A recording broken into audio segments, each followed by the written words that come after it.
เจ้าจะอยู่แห่งไหน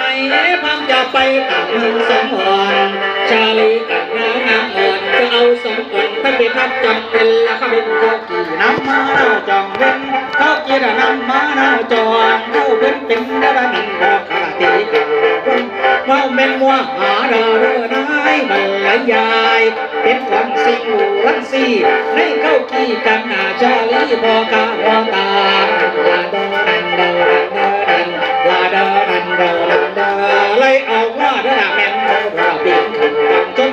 ว่าเจ้าลมสังคนโมโหมีโกธาเทียสุนมุนได้ไปเอาเสดามาเตีนี่ลามนี่น้ำนี่น้ำนี่น้ำนี่น้ำไปเอาน้ำระดับแม่นไปสระตีจำบ่อไทยสมผู้น้อยน้ำหน้ากันหาน้ำโกธาใจตีนี่ยังฟังว่าห่วงทรมานเจ็บปวดพ้นบ่ได้ว่าเท่าเราตายจากนั้นมาเกิดเป็นบ้าจนเดินหนองนาดเจียวหาสมน้อยไว้ขอเดินดงแดงป่าพักมานะบ่สหบ่สหเดินเข้าป่าไว้เข้าป่าไม่ดงใหญ่เขาเขียวเข้าป่าไม่ดงใหญ่เขาเขียวไปคนเดียวเราบ่มีตุงเรือนในวันได้หลายเดือนแดงได้พักมานะดวงใจไปเลยบ่ถอย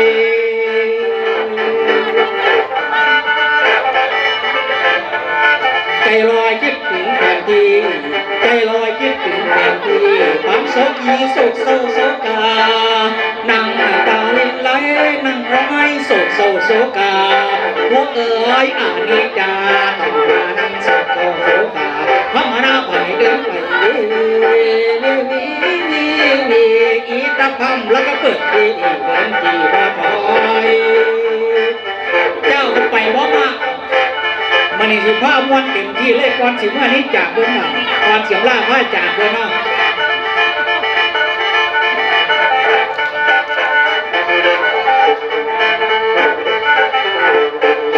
สายตาของน้องนันหวานสายตาของน้องนันหวานเหมือนน้ำตาลน้ำโอ้ยตำสมุดสะพอน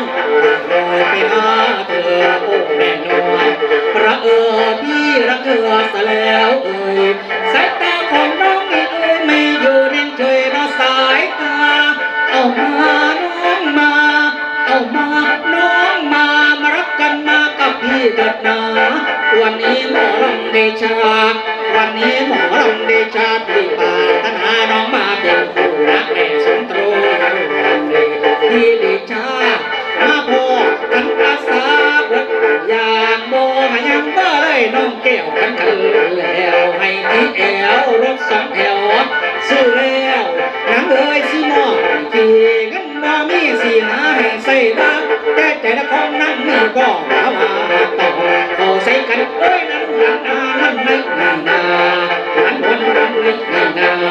นั่นวันในนั่นนาไม่โอ้มันโอ้มันโดนไอ้เป็นใกล้เมืองศรีสะเกษ